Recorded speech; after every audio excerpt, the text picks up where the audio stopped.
Hello, everyone, and welcome. It's a special quick edition of the 4th and 1 podcast. We didn't drop one this week because the Peach Bowl got moved back. T's and P's to everyone involved in that, in terms of the family and the victims. So, this is the 4th and 1 podcast. I am your host, Captain Boyne. Thank you for being here. I do appreciate everybody who decided to tune in. Go follow us on Instagram, 4th and 1 podcast. All the words are spelled out, 4th and 1 pod on TikTok. So, like I said, kind of a dumbed down version, not dumbed down, but a simplified, quick little version. Won't be with you long. I just need to get my thoughts off of my chest based on what we saw in the quarterfinals. We will release a full episode with me, aka and not CFP 3 later this week when we all get time. But we were supposed to record on Thursday because all the games were supposed to be done on Wednesday, but then the Sugar Bowl got moved to Thursday, and then Friday, no one could do it. So here I am by myself. Let's just go ahead and jump in. And let's go ahead and start deep in the heart of Texas, and not by Texas by any stretch. It was Arizona.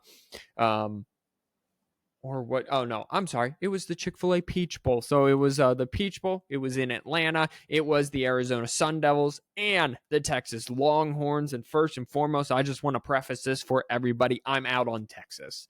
Texas has had their shot. I have talked up Texas. I really like Texas's defense. When Texas wants to be involved, be engaged in the game, when their players want to show up and play the game the right way, Texas is probably one of the best defenses, if not the best defense in the country. Statistically, they were the best defense in the country. Points per game, yards per game, a whole bunch of statistics that they let in, Texas's defense is considered the best. However, they just fall asleep. They got out to a 14-0 lead right off the bat. 2 plays, bim, bam, boom, touchdown, 7-0. Then Arizona State goes 3 and out because that defense is involved and engaged. Punt, return, touchdown, 14-0, 17-0. And then the defense just became unengaged and kind of allowed Arizona State to chip away at the lead. Eventually come all the way back, force overtime. Arizona State was actually up 7 in first overtime, had Texas 4th and 12. Quinn Ewers dot to the end zone. Tie game, they got it back. First in second overtime. Touchdown, 2 points, and then they stopped Arizona State on downs in their turn, in Arizona State's turn of second overtime. So Texas is winners 39-31 of the Peach Bowl. But here's my problem with Texas. Couple things. Quinn Ewers just seems to fall asleep at points, or maybe it's the play calling that he's not trusting. He did have an interception in this game. He was good, over 300 passing yards, 2 touchdowns, including the 4th and 13. There was no panic. He seems to have control of the offense. But the running game was not working the entire game. Texas could not run the football. After running for almost 300 yards against Clemson, a above average rush defense, they did nothing against Arizona State in that game, especially in the second half. They were stymied for much of that game and had to turn to Quinn Ewers, who really didn't do much. They had 53 total yards rushing. Quintravion Wiesner led the way with 18 carries, 45 yards. You can do the math on that. I'm sorry, Quinn Ewers, 322, 3 touchdowns, 1 interception on the day. Their advantages, Texas advantages, is Quinn Ewers and the athletes on the outside. And the game's real easy for Texas when they can run and run and run and run. But it was 17-3 at halftime. And I thought that they would come out and try to match up on the outside and get their athletes in space. Again, the drive, the Texas's first drive of the game was I got to back up here. Was a 2-play 77-yard drive. It was a pass to Matthew Golden for 54 yards. Very next play, DeAndre Moore Jr. 23 yards touchdown, slot fade, and it was 7-3 right off the bat. I'm sorry, Arizona State did go down and get a field goal on their opening drive. That was my mistake. So it was 7-3, and then punt return for a touchdown, 14-3, and then a whole bunch of punts down, and then Texas got a field goal right before half, 17-3, and then it was downs, and then it was the Texas's drive in the second half went like this: 3 plays, 5 yards. Oh, I'm sorry. Here we go. 3 plays, -3 yards, downs. They got Arizona State got them a safety. So it's 17-5. Arizona State then got a field goal. Texas did go down, touchdown. Quinn Ewers rushing, touchdown. Arizona State touchdown. Then Quinn Ewers decides to throw an interception. So that's cool. Arizona State turns that into a touchdown. Then Texas drives down, misses a field goal. Arizona State punts. Texas misses a field goal. Arizona State touchdown. That's the end of the fourth quarter. Arizona State touchdown, overtime touchdown, Texas, and then 1-play touchdown. So Texas just falls asleep, and I don't think that the national champion can just fall asleep at the wheel. And I'm not sure how good Quinn Ewers is, because Sark won't trust him in these big moments where they just keep pounding their head against the wall and they won't let Quinn try to perform. And Quinn does have a turnover machine, and it kind of seemed to me like they were protecting him much of that first half. And yes, they missed field goals. They were protecting him, and then he threw the interception, and then things got really tight. And then in overtime, 4th and 12, we need you, Quinn. And then it was touchdown, and it was, oh yeah, he can throw tight. And then it was 1 play in overtime touchdown. So I'm out on Texas. I think it was a valiant effort from Cam Skattebo and the Arizona State Sun Devils. Kenny Dillingham has that place rolling. He does have the Valley activated, as it were. For all of you wondering, no, you cannot bounce a ball through the uprights despite it being blocked, no matter what anyone says on the interweb.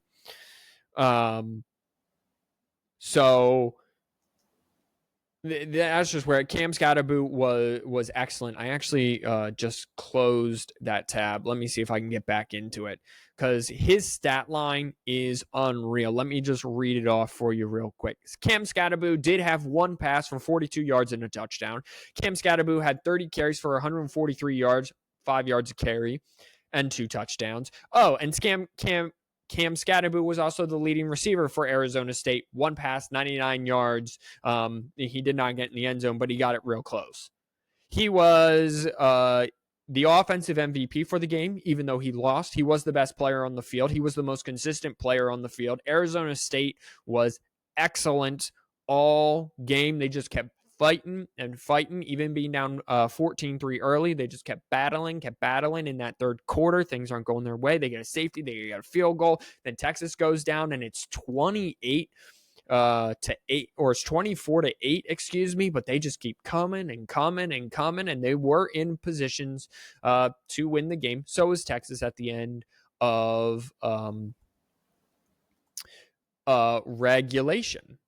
So let's talk about some of the other games here. And why don't we go to the Fiesta Bowl, the Verbo Fiesta Bowl between Penn State and Boise State. And this went about the way, to his credit, that not CFB3 thought it would go. Penn State kind of just grounded and pounded. And they both bit my head off, AKA, and not CFB3, bit my head off in the group chat, because I had the audacity to mention that Penn State was just better on the outside and that they were getting up coverage sacks. And then I got my head bit off because Penn State's defensive line is just better. And how dare you say that? No, Penn State is defensive line is freaking heaven. Like, that's just what they sound like. They just sound like noobs and morons when they do that. Two things can be true. what they don't what they fail to realize is two things can be true. The Penn State defensive line was wreaking havoc, but when Maddox Madsen got time in the game, there was no one open. And then the offensive line just broke down. Ashton Jeanty was a non-factor. Penn State's rush defense is pretty stellar. Ashton Jeanty, 30 carries, $104, no touchdowns, but he tried to put the team on his back, and it just did not work. Boise State did end up throwing for 304 yards, but also 3 interceptions, and that'll just hurt you. Drew Aller didn't have to do much, $171, and then Katron Allen really carried the day for them. And I've been a big Katron Allen supporter. I've said that Katron Allen is way better than Nicholas Singleton. I think he has a way better future in the NFL than Nicholas Singleton, but I get hate for that because I wear the black M on my chest. Katron Allen, 17 carries, $34, no touchdowns, 8 yards a carry. Nicholas Singleton had one big, long touchdown run. He finished with, it was a 55-yard touchdown run. Besides that, he had 30 yards on 11 carries. Do the math there. That's 3 yards a carry. So who really carried the day there? But Boise State was just kind of outmatched, out-talented. The talent level was just very slanted in the face of Penn State. And James Franklin gets a big win, maybe top 10 win, definitely. He's 3-26, I believe, all time against top 10 teams. So that is something to keep your eye on. But maybe, he's chasing away the demons a little bit. He's clearing out that closet. He's lighting that torch and shining light on the dark areas of his house that haunts him with these top 10 matchups, because the teams do look better in the college football playoff. SMU was a home game. SMU looked good for periods of that, and then the interceptions just took care of that. And then Boise State, again, the 3 interceptions, the 2 Ashton Jeanty fumbles, just are make it very hard to beat a Penn State game. Boise team that is playing as confident as what they're playing. And Boise State needed to play perfect, and they came up very, very short of perfect. All right, the All-State Sugar Bowl in Louisiana that was postponed. Notre Dame wins 23-10. Over Georgia, shocking a lot of people, including myself. Couple things to mention. None of the conference champions that got byes won. The closest margin of victory was Arizona State, losing by 8. Everybody else lost by double digits. They need to rework how they structure and how they seed these teams. They need to just seed these teams based on their ranking the final weekend, not based on if you win your conference championship, then you get a bye. If you win your conference championship, you should get an automatic bid, not an automatic bye, because then you come up with situations like this. So Notre Dame was hot because they already won. Penn State already won. They were hot. Ohio State, we'll talk about here in a minute. They were super hot and won. And so then you get teams that haven't played in a month and teams that kind of get a running start into things. But the game itself was very lackluster. Gunnar Stockton got his first start. I thought he handled himself well. 20 of 32, 234, 1 touchdown. The problem was all year long, it was the Georgia running game. Sometimes it looked good. Sometimes it looked terrible. And on Thursday night afternoon, it looked terrible. 29 carries total, 66 yards. If you take away the minus 19 yards, you're still at 86 yards rushing that Gunnar Stockton, based on sacks and stuff. You're still at 86 yards. That's not going to get done. Let's flip that over. Meanwhile, Notre Dame had 154 yards rushing. Riley Leonard was 15 of 24, 90 yards, and a touchdown. Good, not great, didn't have to be good. He was good on the ground. He had 14 carries, 80 yards on the day. Notre Dame won this game with defense and special teams because their offense did not do much. Right before the half, here were the first possessions of the game. Punt, This is back and forth. So Georgia punt, Notre Dame punt. Georgia drives down, then fumbles the ball. Then Notre Dame punts. Then Georgia drive down and gets a field goal, so it's 3-0. Then Notre Dame ties the game with a field goal drive, and then Georgia punts. Then Notre Dame punts. Then Georgia punts. Then Notre Dame gets a field goal right before half. And this is where things change. So it's 6-3 Notre Dame. There's like 40 seconds left-ish, I want to say. Georgia's going to try to load Gunnar Stockton up, try to get some points right before half. They got 2 timeouts. Well, one play, fumble, strip sack fumble. Very next play, Notre Dame touchdown is 13-3. Okay, fine. We are, you're down 13-3. Go in, reset, come out. Nope. Right out of the half, one play, kickoff, touchdown for Notre Dame. Then Georgia goes punt. Notre Dame goes punt. Georgia finally gets a touchdown drive. Notre Dame turns it over on downs, so it's 20-10. Georgia turns it over on downs. Notre Dame gets a field goal. Georgia turns it over on downs. Notre Dame punts. Georgia turns it over on downs. And then Notre Dame kneels to end the game. Couple things, notes that I took during the game. Georgia got out-angled and out-disciplined. They lost the penalty yardage. Team stats here. They had more penalties. Oh, I'm sorry. They had 5 penalties for 36 yards, 2 turnovers, both fumbles. They lost the time of possession. And then on every big third down rushing attempt, Notre Dame running back would take the inside handoff, go, bounce it outside, and the guy who's supposed to set that edge just nowhere to be. Takes a bad angle, no, running back gets outside, first down. I was thinking of Notre Dame. They had 10 penalties for 75 yards. But the penalties also, so Georgia gets a stop late. Notre Dame runs their punt team off, their offense on. So Georgia, very smartly, knows they have time to substitute, pulls their kick team off, puts their defense on, and now you just got to wait. This is on the Notre Dame is on their side of the field, so it's on like the Notre Dame 20-yard line. Again, this is 20-10 at this point, right? You're getting the ball back. You're getting a chance with like 8 minutes to go, and you jump offside.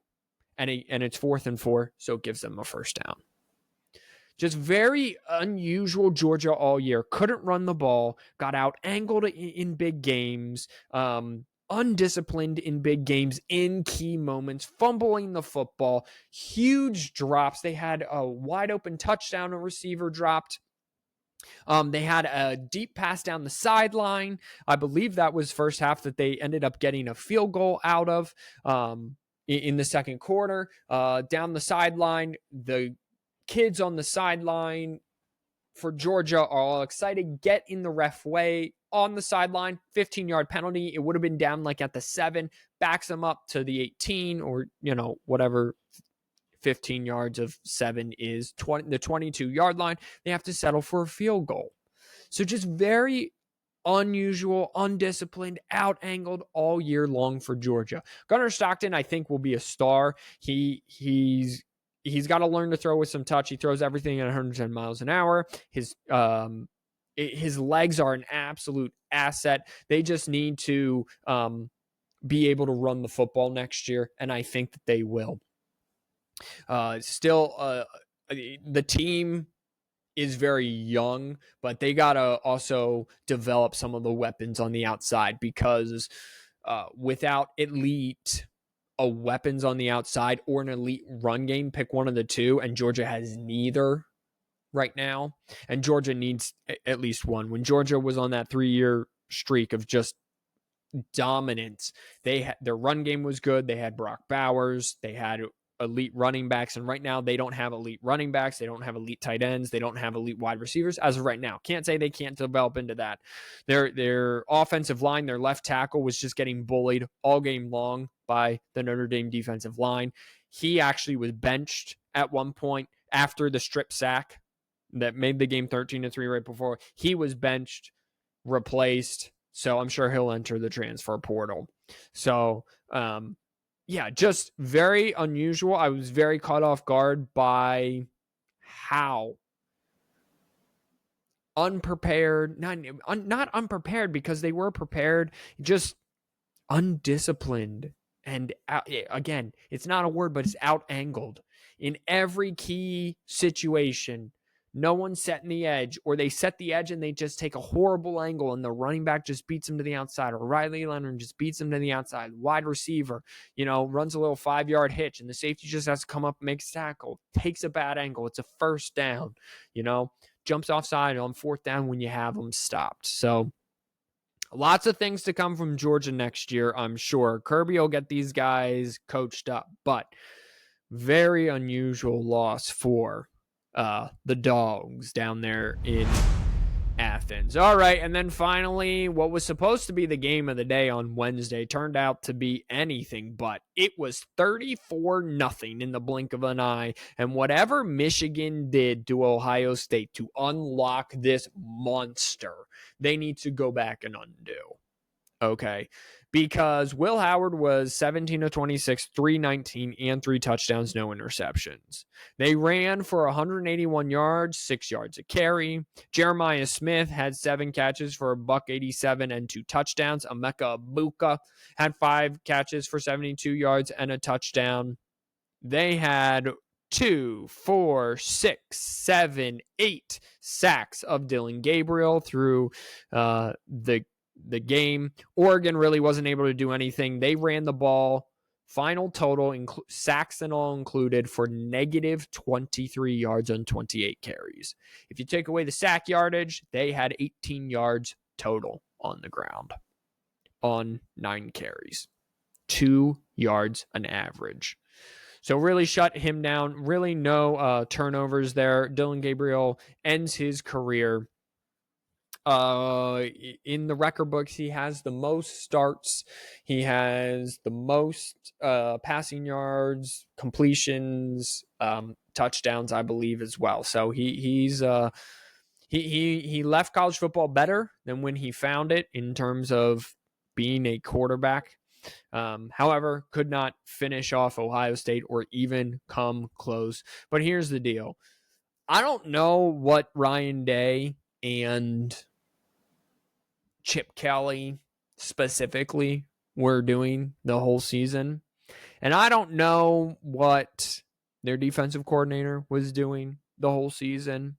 But whatever was unlocked with that loss to Michigan, where was this the whole season? It's like they finally figured out that they have better athletes everywhere at wide receiver. They are a passing team, but yet they wanted to be ground and pound. Well, you know what? Why don't you just throw it to Jeremiah Smith and Emeka Egbuka and Cardell Tate?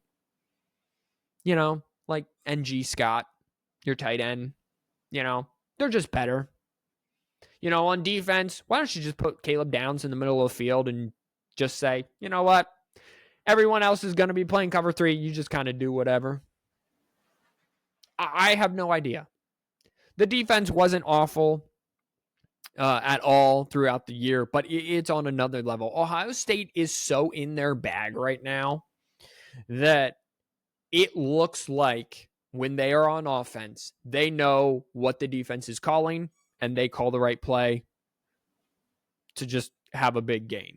And when they're on defense, they know what the offensive play is calling. They are so locked in right now and are just so much better than everyone that it looks like they are cheating. They are not. I want that very clear. Ohio State, I do not believe, is cheating at all. It would shock me if they were. It just looks like that because of how high level football they are playing. They're just so in their bag. Dan Lanning needs to figure out how to win a big game, because outside of that Ohio State game, lost to Washington last year when he was in the Pac-12, not once but twice. The first time it was his fault because he kept going for it, which allowed Washington to win. Pac-12 championship game, lost by 10 or 3, whatever it was, but it was a 10-point game with like 40 seconds left, and Oregon got a quick touchdown to and then didn't get the onside. But yeah, Dan Lanning needs to figure out how to win big games, because right now the only big game on his resume that he won was in Autzen in like week 7. And then Ohio State right now. If you can assure me I'm getting this Ohio State, I'm going to make a bunch of money, because I'm betting them on against Texas. I think it's Ohio State -6. I think it could be Ohio State -35. And then I think Notre Dame knows who that they are on in at the bottom of the bracket against Penn State just a little more. But we'll get into that in the full episode coming later this week. So yeah, those are my thoughts. Is that Ohio State just knows who has finally woken up. I have written here, if I get this Ohio State every game, the national championship will be over at the end of the first quarter, because it will be 20-0 in a blink of an eye. It will be like an LSU, Miami, 2019 LSU team, 2001 Miami Hurricanes team, where it's just like, okay, well, we tried, and as soon as things clicked, it clicked very well. So I'm out on, to sum up, and then we'll get you out of here. Thank you everyone for listening. I'm out on Texas. I'm not sure they trust Quinn Ewers, and Quinn Ewers is that good. I'm not sure Sark is the guy or a good play caller when things get tight. Penn State was just better than Boise State on all levels of the field. Ohio State is now rolling and are in their bag. And then Georgia inexplicably got out angled, and Notre Dame knows exactly who they are, which is ground and pound and great defense. Oh, and I just want to leave you with this little fun fact here. When Notre Dame led the nation in turnovers, they led the nation in points off turnovers. The next closest team was 42 points behind them. So when they get the ball off of a turnover, they're scoring points. So you cannot turn the ball over against them. I love that. Love that. That's going to be very interesting, because also they've had a lot of interceptions. Drew Aller, like 3 interceptions all year. All right, everybody, until later this week, wash your hands, you filthy animals. Thank you for being here for a special rendition of Fourth One Podcast. Until next time, we shall see you later. Bye-bye.